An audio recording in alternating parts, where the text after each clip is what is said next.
Fala galera do canal Fato Livre, tudo bem? Professor Rogério aqui com vocês, Geografia na Veia, tá? Falando aqui de aspectos hoje de Guerra Fria e também de globalização.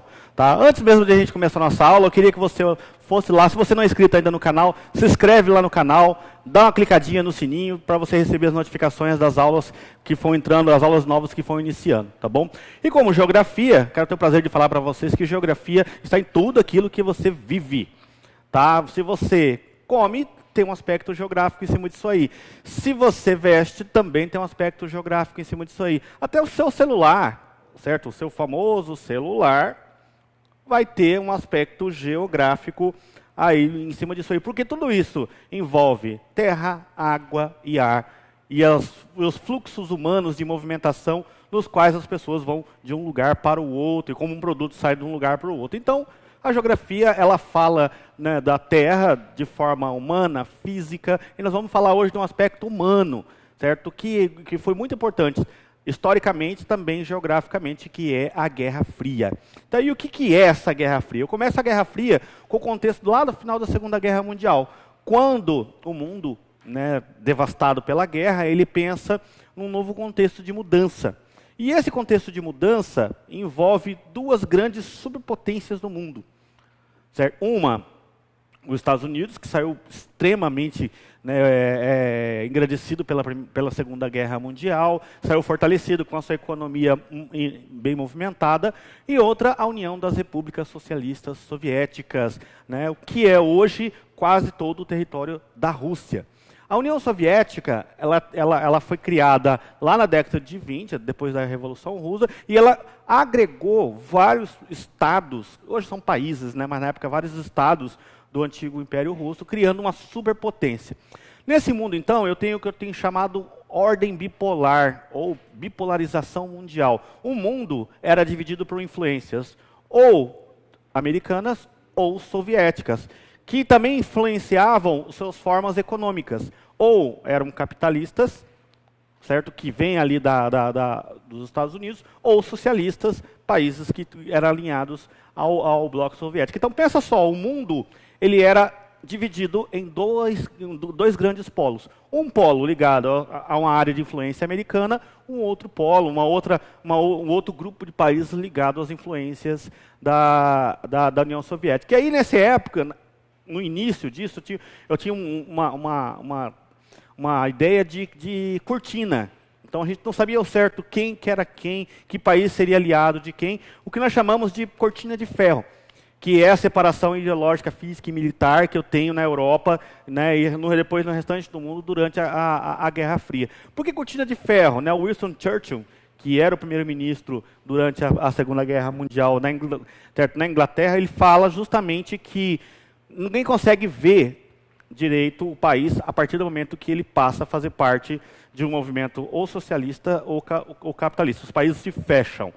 Tá? Então, a ideia de cortina é justamente esses países que foram incorporados pelo lado soviético, dentro da interdependência desses países dentro do sistema socialista, fez com que esses países ficassem fechados. Tá? A Guerra Fria, ela é chamada de fria justamente porque ela não teve um conflito totalmente próprio entre União Soviética e Estados Unidos. Né? Não houve um combate físico entre esses países, por mais que nós chegamos bem próximo, eu estou falando aqui um período pós-Segunda Guerra Mundial, quer dizer, ali depois de 1946 para frente, tá? Onde que esses países começaram a se polarizar, mas o Ford da década de 50 até 1991, você tem ali a ideia da Guerra Fria. Então, não houve um conflito, mas houve muita proximidade de ter um conflito entre Estados Unidos e aliados, União Soviética e aliados. Então, não só como aspecto econômico, não só de aspecto de influência, eu tenho uma luta ideológica entre um grupo de países que estavam buscando ampliação do seu capital, ligados à ideia do capitalismo, e outros países que buscavam a ampliação do bloco socialista, das ideias socialistas de base, não bem de base como de Karl Marx, mas ideias socialistas russas e implementação de países de repúblicas socialistas. Então, esse impacto ele é grande justamente porque cada vez que um país, né, estava se se fortalecendo economicamente, ele deveria fazer parte ou de uma influência A ou de uma influência B. Quer dizer, ou ele tem que ser feito de uma influência capitalista ou socialista. Então, toda vez que eu tinha movimentos entre os países, eu tinha o apoio em movimentos militares, movimentos de mudança de economia, eu tinha apoio ou da União Soviética ou dos Estados Unidos. E aí vocês estão vendo aí, então, do tamanho que era a Rússia, a União Soviética. Hoje, amarelinho aqui é só a Rússia, os vermelhos que são países hoje, né, que eram integrados à antiga União das Repúblicas Socialistas Soviéticas. Então, lá, Estônia, Bielorrússia, Ucrânia, Azerbaijão, Cazaquistão, os países com o nome de estão, né? A palavra estão é um radical que para a região significa terra de.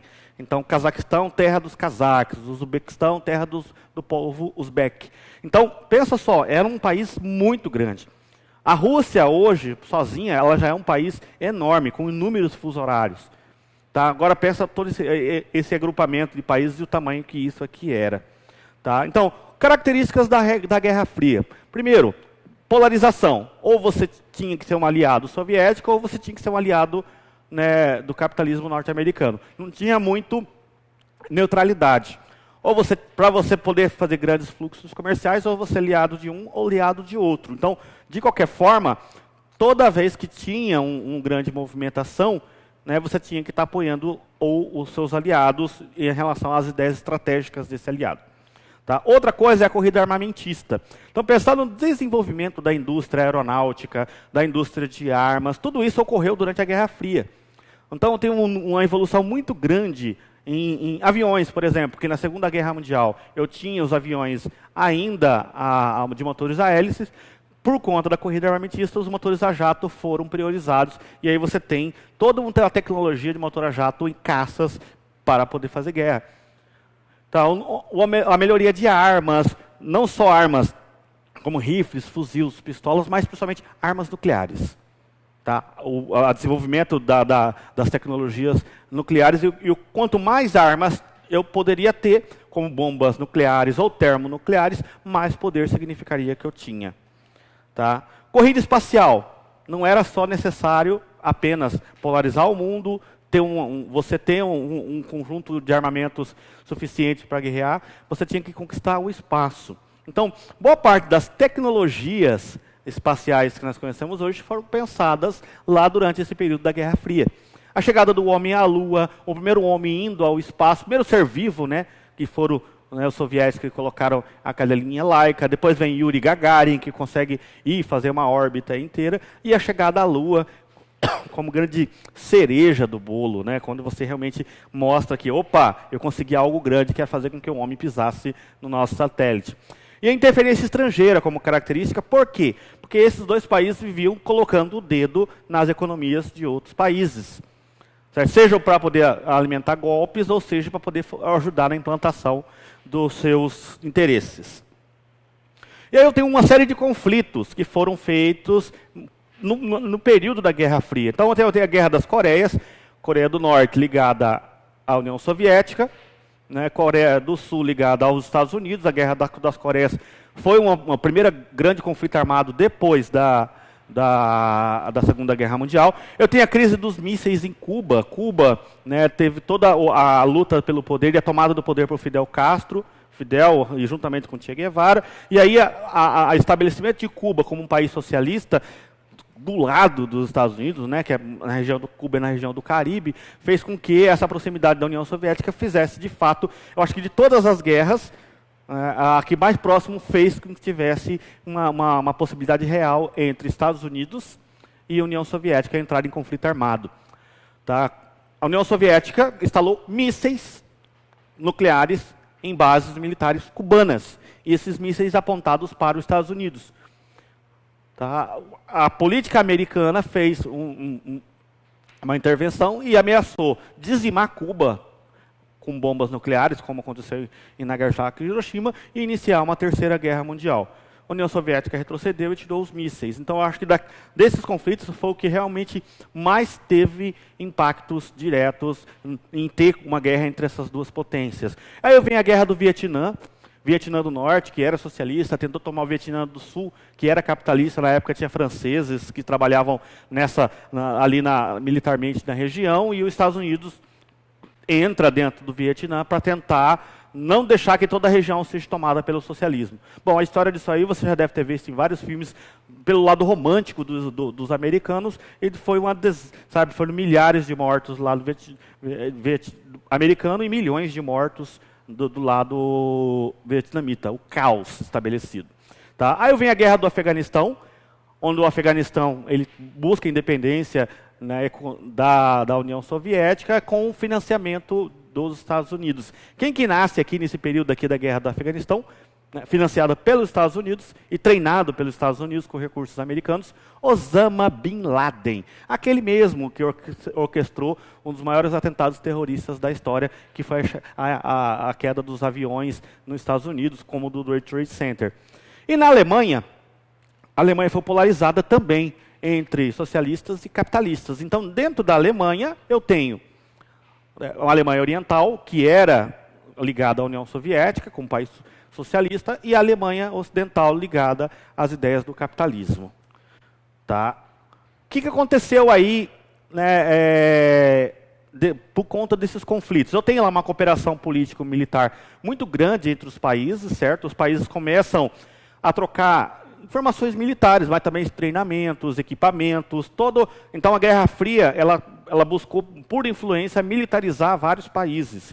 Eu tenho os planos de recuperação, como o Plano Marshall, que foi criado pelos Estados Unidos para reconstruir os países afetados pela Segunda Guerra na Europa, e eu tenho lá o Comecon, que foi o plano pensado pela União Soviética também para apoiar os países comunistas, países que tinham ligação socialistas ao bloco socialista de reconstrução também na Europa. Então, até nisso a bipolarização estava presente, uma vez financiando a reconstrução dos blocos bem estabelecidos.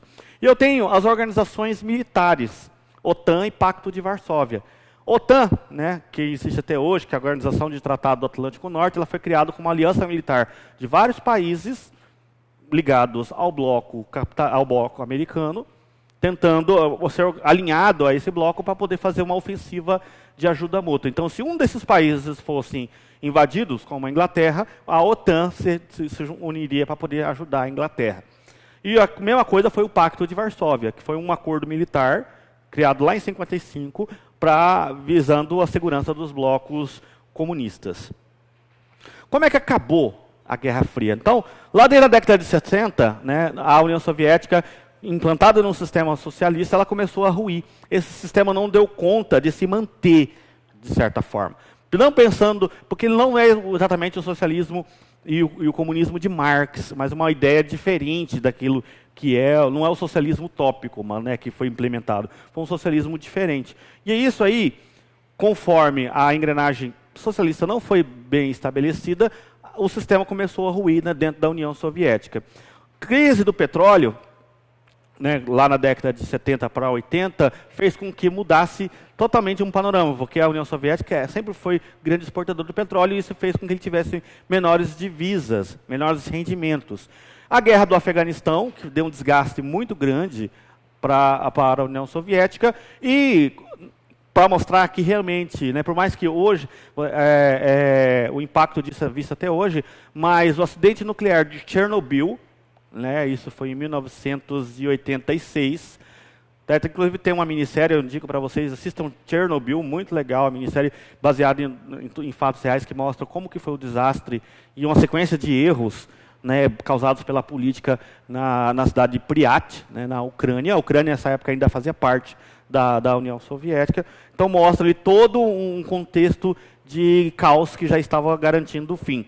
E o último presidente soviético, né, da União Soviética, Mikhail Gorbachev, ele faz o quê? Ele começa a pensar numa mudança de reformas que culminaram no final da União Soviética. Essas reformas eram econômicas e sociais, era chamada Glasnost e Perestroika. E fez com que isso, né, os países fossem ficando autônomos. Então, eu tenho a criação da Comunidade dos Estados Independentes, a SEI, que tem Estônia, Letônia, Lituânia, Ucrânia e mais alguns países ali do leste europeu. E com isso, em 25 de dezembro, no Natal de 1991, a União Soviética ela é considerada finalizada. Então fica a Rússia, né, e os países do Cazaquistão, os países estão do leste europeu que faziam parte desse grande bloco se tornam independentes. Tá? Então você tem todo um período de transição aí. E também nesse período aqui nós podemos colocar a ideia da queda do Muro de Berlim, né, que mostra também o final do socialismo na Alemanha, unificando a Alemanha num espaço só. Vamos às nossas atividades? Guerra Fria foi o nome dado a um conflito após a Segunda Guerra Mundial, envolvendo dois países que adotam sistemas políticos e econômicos opostos, capitalismo e socialismo. Os dois países protagonistas da Guerra Fria são, essa está dada, né, gente? Está fácil. Tá? Que são os Estados Unidos e Japão, Inglaterra e União Soviética e Itália, Alemanha e França, Estados Unidos e União Soviética. Pergunta fácil, né? Devia ter colocado uma mais difícil para vocês aqui, ó. Estados Unidos e União Soviética. Esses são os dois países que causaram, né, que foram o centro da bipolarização mundial e os países que criaram, né, que foram a mola propulsora da Guerra Fria. 2. Pacto de Varsóvia, criado em 1955 e extinto em 91, teve o principal objetivo: reunir os países socialistas como a Alemanha Oriental e Ocidental contra a OTAN, consolidar a influência soviética sobre países da Europa, conter a influência soviética sobre países da Europa Oriental, consolidar a influência socialista na Europa Oriental, consolidar a influência capitalista na Europa Oriental. Você vê que a questão aí está cheia de pegadinha, né? São 5 questões bem pegadinhas mesmo aqui. Mas eu falei para vocês, o Pacto de Varsóvia ele tinha como intuito fortalecer e proteger os países do bloco socialista. Então tem lá consolidar a influência soviética sobre os países da Europa Oriental. Mais uma questão para finalizar. Os 45 anos que vão do lançamento de bombas atômicas até o fim da União Soviética foram um período homogêneo e único da história do mundo. Divide-se em 2 metades, sendo um divisor de águas o início da década de 70. Apesar disso, a história desse período foi reunida sob um padrão único pela situação internacional peculiar que dominou até a queda da União Soviética. Está no livro A Era dos Extremos, de Eric Hobsbawm. Tá. Período citado no texto, conhecido como Guerra Fria, pode ser definido como aquele momento histórico que houve a corrida armamentista entre as potências imperialistas europeias, ocasionando a Primeira Guerra, domínio de países socialistas do sul do globo pelos países capitalistas do norte, choque ideológico entre a Alemanha nazista e a União Soviética stalinista na década de 30, disputa de supremacia econômica mundial entre o Ocidente e as potências orientais, como a China e o Japão, constante confronto entre superpotências que emergiram da Segunda Guerra Mundial. Resposta: Guerra Fria vai haver com as duas potências que conseguiram finalizar e ganhar, né, saíram com força da Segunda Guerra Mundial: Estados Unidos e a União das Repúblicas Socialistas Soviéticas, a URSS. Guerra Fria, vocês estão vendo aí que cai no Enem, né, cai, às vezes despenca no Enem, de formas que possam gerar confusões. Então fique muito atento em relação ao tema. Espero que vocês tenham gostado da aula. Se você gostou, clica lá no joinha. Não esquece de fazer inscrição no nosso canal e colocar lá, clica no sininho para você receber as atualizações das nossas aulas novas, tá bom? Valeu, um abraço.